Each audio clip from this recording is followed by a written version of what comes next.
মেঘনা নদীতে কাঙ্ক্ষিত ইলিশের দেখা মিলছে না। লক্ষ্মীপুরের হতাশ জেলেরা দিনের পর দিন প্রায় খালি হাতেই ফিরছেন নদী থেকে। পরিবারের খরচ চালানোর পাশাপাশি দাদন শোধ নিয়ে দুশ্চিন্তায় তারা।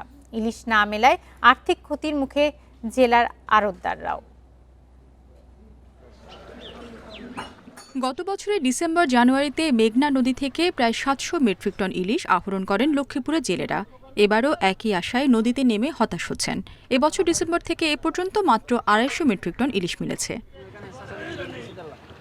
জেলেরা বলছেন, একটি নৌকার ১০ থেকে ১২ জন সারাদিন জাল টেনেও ফিরছেন প্রায় শূন্য হাতে। উঠছে না খরচও। মানুষ তো ৬-৭ জন ১০ জন এরকম থাকে প্রতি নৌকায়, কোনো নৌকাতে একটু কম বেশি মাছ হিসাবে আমরা পাই না। তেমন খরচ হয় ৫০০০ টাকা, মাছ পাই ৪,৫০০ টাকা। অনেকের দোয়ানো দেনা করি আর নিজেরা খাইতে আছি, চলার মতো চলতে আছি। প্রতিদিন আড়তগুলোতে লাখ লাখ টাকার ইলিশ বেচা কেনা হলেও বর্তমানে নেমে এসেছে স্থবিরতা। গত বছর একই সময় ১ কেজি ওজনে ইলিশ ১২০০ থেকে ১৩০০ টাকায় মিললেও এবার তা বিক্রি হচ্ছে ২০০০ টাকায়।